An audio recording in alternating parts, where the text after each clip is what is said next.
Katika miaka ya hivi karibuni, viongozi wa Umoja wa Ulaya wamekuwa wakizungumzia sana kile wanachokiita strategic autonomy, yaani uwezo wa Ulaya kujilinda, kufanya maamuzi yake ya kijeshi na kisiasa bila kutegemea kabisa Marekani. Lakini nyuma ya kauli hiyo ya kujitegemea, kuna jambo jingine kubwa linaloendelea kimya kimya.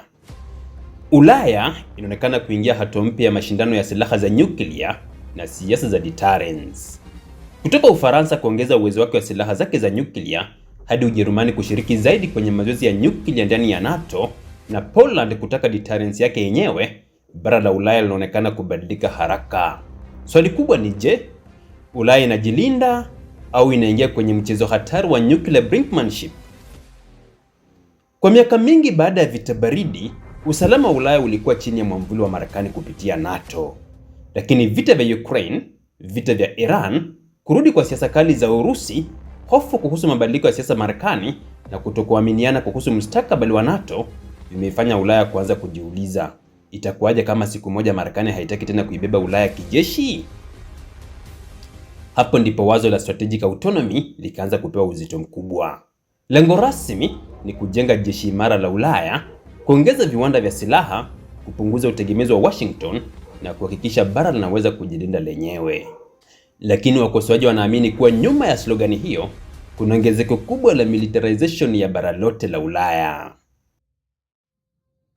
European Union na baadhi ya mataifa ya Ulaya wanataka kupunguza utegemezi wao kwa Marekani kwa sababu wanaona dunia imebadilika na hawawezi tena kuwa na uhakika kwamba Washington itabaki kuwalinda milele kama ilivyokuwa baada ya vita baridi. Sababu kuu ni kama moja, hofu kwamba Marekani inaweza kubadilisha msimamo wake. Miaka ya hivi karibuni imewaamsha sana viongozi wa Ulaya, hasa baada ya uongozi wa Donald Trump, kauli za America First na malalamiko ya Marekani kwa Ulaya inategemea sana jeshi la Marekani.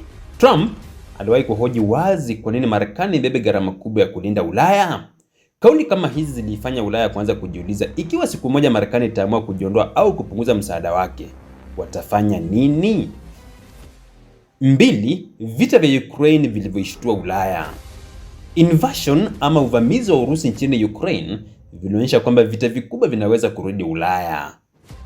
Ingawa Marekani ilisaidia sana Ukraine silaha, fedha, intelijensia na sapoti ya NATO, Ulaya iligundua kuwa bila Marekani uwezo wake wa kijeshi bado ni mdogo, viwanda vya silaha havitoshi na coordination yake ya kijeshi bado inategemea Washington. Hii ilionyesha na kuvujisha udhaifu mkubwa sana katika Ulaya. Namba 3, Ulaya imetaka kuwa global power kamili. Mataifa makubwa ya Ulaya kama Ufaransa na Ujerumani yanaamini kuwa bara lenye uchumi mkubwa kama Ulaya halipaswi kutegemea taifa jingine kwa usalama wake. Wanataka maamuzi ya kijeshi yafanywe Ulaya, teknolojia za kijeshi zitengenezwe Ulaya na sera za nje zisiwe chini ya kivuli cha Washington. Kwa kifupi, Ulaya inataka kitu kinachojulikana kama strategic sovereignty. Namba 4, Marekani inaangalia zaidi China. European Union pia inaona kwamba Marekani taratibu inaelekea nguvu zake asiye ili kukabiliana na China. Washington sasa inaongeza uwepo wake Pacific, inawekeza zaidi Indo-Pacific na inaiona China kama mpinzani wake mkuu wa karne hii. Hivyo, Ulaya inaogopa kwamba ikiwa kutatokea mgogoro mkubwa Asia, Marekani inaweza kuiweka Ulaya kama second priority. Namba 5, kutokuaminiana kuhusu mustakabali wa NATO. NATO bado ni nguvu kubwa sana ya kijeshi duniani. Lakini baadhi ya viongozi wengi wa Ulaya wanaona kwamba NATO inategemea mno Marekani na bila Marekani NATO inaweza kudhoofika zaidi. Ndio maana Ufaransa hasa imekuwa ikisukuma wazo la Ulaya iweze kujilinda hata bila Marekani. Namba 6, maslahi ya kiuchumi na viwanda vya silaha. Kupunguza utegemezi kwa Marekani pia ni biashara. Ulaya inataka kuuza silaha zake, kukuza viwanda vya ndani na kupunguza kununua silaha za Marekani. Hii ndio sababu tunaona miradi ya ndege za kivita za Ulaya, tanks za Ulaya, missile systems na space programs zikiongezwa zaidi Ulaya. Lakini je, Ulaya inaweza kujitegemea kweli? Hapo ndipo changamoto inapokuja. Kwa sasa, Marekani bado ndio uti wa mgongo wa NATO. Ina nguvu kubwa zaidi za intelijensia, ina nuclear umbrella na ina logistics kubwa za kijeshi duniani. Kwa hivyo bila Marekani, Ulaya bado itapata shida kujilinda kikamilifu dhidi ya tishio kubwa kama Urusi. Ndio maana hata wanaposema strategic autonomy, ukweli ni kwamba Ulaya bado haijawa tayari kabisa kuachana na Marekani. Ulaya kwa upande wake haitaki lazima kuachana Marekani kabisa. Kinachotokea ni kwamba wanataka kuwa na uwezo wa kujisimamia, wasiwe dependent kupita kiasi, na wawe na option ikiwa siasa za Marekani zitabadilika baadaye. Kwa lugha nyingine, Ulaya inataka kutoka kwenye hali ya kulindwa na kuingia kwenye hali ya kujilinda yenyewe. Kwa nini Ulaya inataka kujitoa kwenye utegemezi wa Marekani? Kwa miaka mingi baada ya vita baridi, European Union, yani Umoja wa Ulaya, ilijenga usalama wake chini ya mwamvuli wa Marekani kupitia NATO. Lakini sasa mambo yanaanza kubadilika taratibu. Vita vya Marekani na Iran, mvutano wa Strait of Hormuz, pamoja na kurudi kwa siasa za Marekani, yani America First za Donald Trump, vimeifanya Ulaya kuanza kuhoji, je, tunaweza kuendelea kutegemea Marekani milele? Baada ya mashambulizi ya Marekani na Israel dhidi ya Iran mwaka huu 2026, Mashariki ya Kati iliingia kwenye hali mbaya ya mvutano. Vita vya Marekani ikishirikiana na Israel dhidi ya Iran vilisababisha mashambulizi ya makombora, mvutano wa mafuta duniani na kufungwa kabisa kwa Strait of Hormuz, ya muhimu zaidi ya mafuta duniani. Marekani ilipoanzisha operesheni ya kijeshi ya Project Freedom ili kutaka kufungua Hormuz kwa nguvu za kijeshi, Washington ilitarajia washirika wake wa Ulaya kuunga mkono mpango huo. Lakini kilichotokea kilishtua Washington. Ulaya ilikataa kujitosa kwenye vita na mataifa mengi ya Ulaya yaligoma kushiriki moja kwa moja kwenye operesheni dhidi ya Iran. Ujerumani ilisema wazi kuwa hii si vita vyetu kabisa. Ufaransa na mataifa mengine yalitaka diplomasia badala ya escalation ya kijeshi iliyosababishwa na Marekani pamoja na Israel. Sababu kubwa ilikuwa ni Ulaya ilihisi Marekani ilikuwa imeingia vitani bila consultation ya kutosha, alafu baadaye ikaanza kushinikiza washirika wake waibebe sehemu ya mzigo wake. Hapo ndipo viongozi wengi wa Ulaya walipoanza kuona danger au hatari ya kutegemea sana Washington.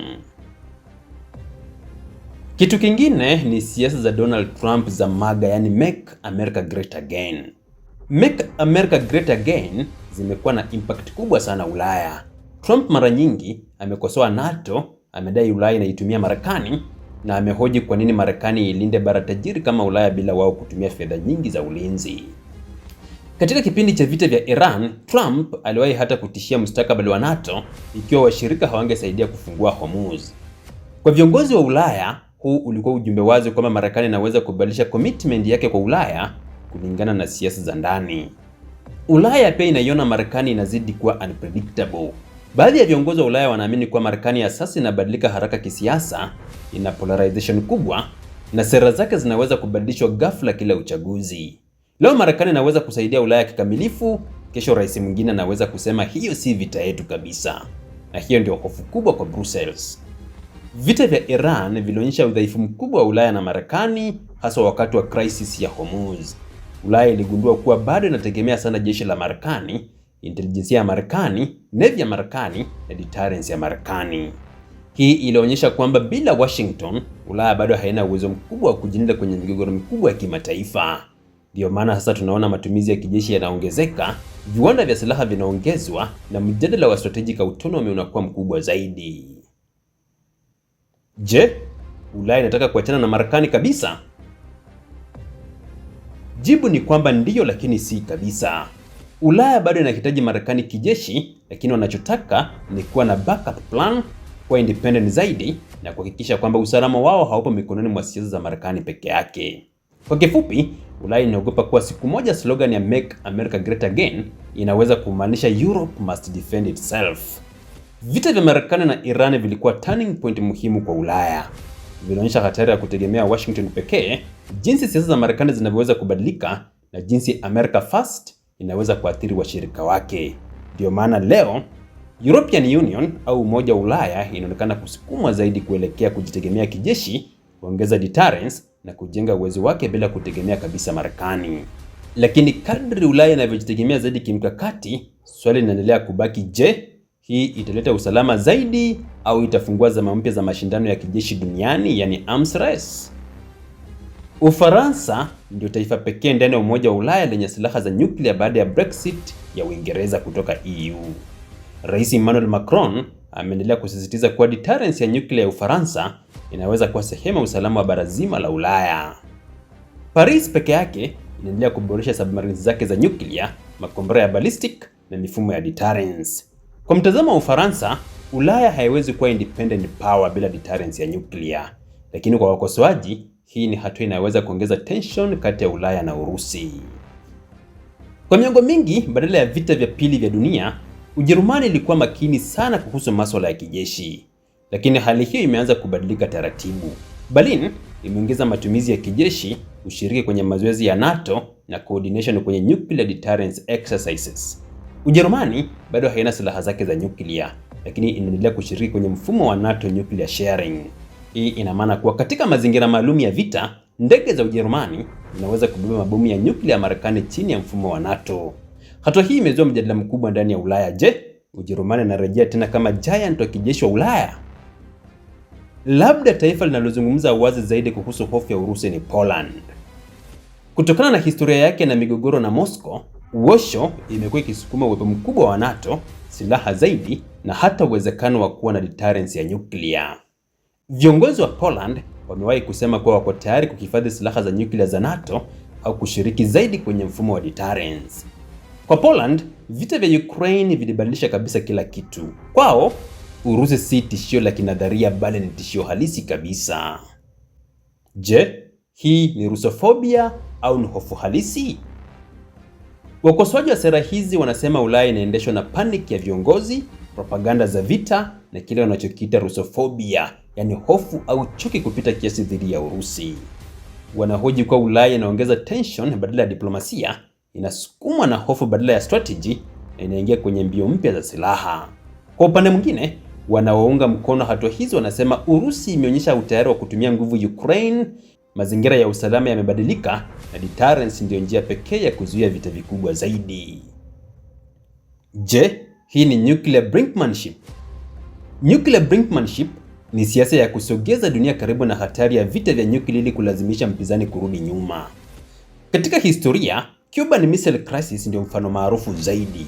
Leo, wachambuzi wanaona kabisa dalili zinazofanana na Cuban Missile Crisis. Haswa ongezeko la nuclear rhetoric, mazoezi ya kijeshi, deployment mpya za missiles na siasa kali kati ya NATO na Urusi.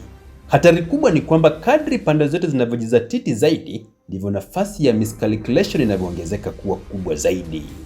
Je, Ulaya inapoteza utulivu wake? Kwa miongo mingi, Ulaya ilijijenga kama bara la diplomasia, biashara, sheria za kimataifa na soft power. Lakini vita vya Ukraine vimebadilisha kabisa mindset ya viongozi wengi wa Ulaya. Sasa matumizi ya kijeshi yanaongezeka, viwanda vya silaha vinapanuka na deterrence imekuwa sehemu kuu ya mjadala wa kisiasa. Kwa baadhi ya watu, hii ni realism mpya ya dunia hatari, na kwa wengine ni ishara kwamba Ulaya inaanza kupoteza utulivu wake wa kimkakati na kuingia kwenye siasa za hofu. Strategic autonomy inaweza kuonekana kama juhudi ya Ulaya kujitegemea, lakini chini ya uso wake kuna mapambano makubwa ya ushawishi, usalama, hofu ya Urusi na mustakabali wa NATO.